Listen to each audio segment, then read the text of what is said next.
பிள்ளை பெற்றுக்கூடாது, பெற்றுக்குன்னா பிள்ளை அரசியலுக்கு வரக்கூடாது. வாய்ப்பு இருக்கிறவன், வீரமாக இருக்கிறவன் ஆம்பளை பெற்றுக்கிறான், கல்யாணம் பண்ணிக்கிறான். இல்லாத விட்டுட்டு போங்களேன். இது எதுக்கு? பாரத பிரதமர் இந்திரா காந்தி குடும்பத்தை எதிர்க்கிறார், அது மூலமா நம்மளையும் சாடுறார். நாங்கள் வாரிசு அரசியலை எதிர்க்கிறோம். அதாவது பிள்ளை பெற்றுக்கூடாது, பெற்றுக்குன்னா பிள்ளை அரசியலுக்கு வரக்கூடாது. வாய்ப்பு இருக்கிறவன், வீரமாக இருக்கிறவன் ஆம்பளை பெற்றுக்கிறான், கல்யாணம் பண்ணிக்கிறான். இல்லாத விட்டுட்டு போங்களேன். இது எதுக்கு? இந்திரா காந்தி குடும்பம் என்ன உங்களாட்டம் தடின்னு வந்ததா? பண்டித ஜவஹர்லால் நேரு என்ன உங்களை போல் சாதாரண தொழில் பண்ணிட்டு வந்தவரா? அவங்க அப்பா மோதிலால் நேரு மிகப்பெரிய வக்கீல், ஆனந்த பவன் மாளிகை கட்டவர். அவங்க வீட்டில் சமையல்காரன் பிரிட்டிஷ்காரன், நேருவை தூக்கி வளர்த்த பொம்பளை பிரிட்டிஷ்காரி, அவர் குதிரை கற்றுக் கொடுத்த பிரிட்டிஷ்காரன். அவர் படித்தது இங்கிலாந்தில், ஆக்ஸ்போர்ட் யூனிவர்சிட்டியில் 4 வழி இருக்கும். இந்த ஸ்கூல் விட்டு வரும்போது எந்த வழியில் வருவாரோ அந்த வழியில் வந்தால் இந்த வழிக்கு போகிறதுக்கு லேட் ஆகுன்றாங்க. 4 வழியிலும் கார் நிற்க வச்சிருப்பார் அவங்க அப்பா. எவ்வளவு பெரிய செல்வாக்குள்ளவர், ஹார்வர்ட் பார்வர்டில் படித்தவர். அப்பேற்பட்டவர் 14 வருஷங்கள் சிறைச்சாலையில் கிடந்தார். 14 வருஷங்கள். தன்னுடைய மகள் பிறந்த நாளுக்கு இருந்தார். அவங்க அப்பா மோதிலால் நேரு ஒரு நாள் துண்டை விரித்து வீட்டில் கீழே போட்டு படுத்திருந்தார். கேட்டாங்க, ஐயா கீழே படுக்கிறீங்களேன்னு. என் மகன் இப்படித்தானே சிறையிலே படுப்பான், நான் படுத்து பார்க்கிறேன் என்று பண்டித மோதிலால் நேரு சொன்னவர். அந்த நேருவையா நீங்கள் வாரிசு அரசியல் என்று சொல்லுகிறீர்கள்?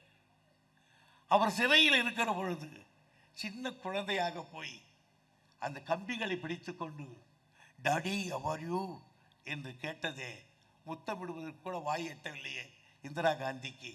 அந்த அம்மையாரை பார்த்தியா நீர் வாரிசு அரசு என்று சொல்லுகிறீர்கள்?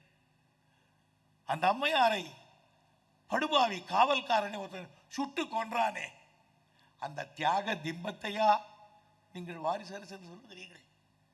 அவர் மகனை பதைக்க பதைக்க ஸ்ரீபெரும்புதூரிலே வெடி வைத்து கொன்றார்களே, அவரையா நீங்கள் வாரிசு அரசு என்று சொல்லுகிறீர்கள்?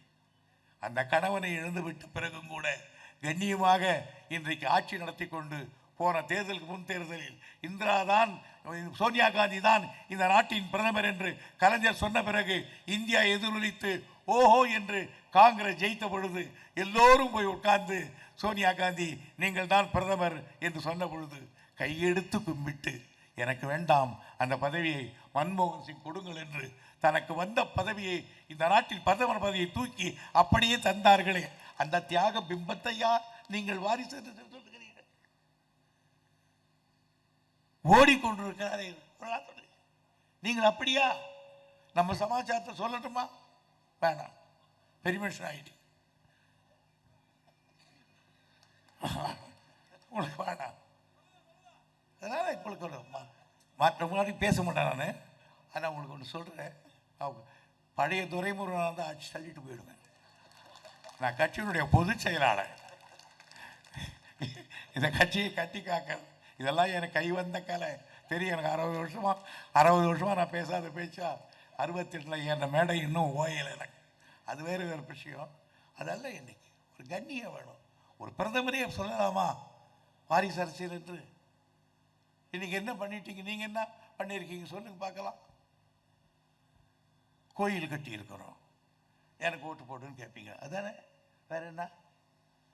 வேற என்ன கட்டியிருக்கீங்க? கத்தாரில் கோயில் திறந்துருக்கிறோம், அது கேட்பீங்க. கோயில் கட்டினது தான் கேட்பீங்க. வேற என்ன எங்களுக்கெல்லாம் பண்ணதை நீங்கள் கேட்டு போறீங்க? செய்திருக்கீங்க. சொன்னாங்களே, காந்தியெல்லாம் கூட கேட்டார், இத்தனை லட்சத்தை நாங்கள் இந்த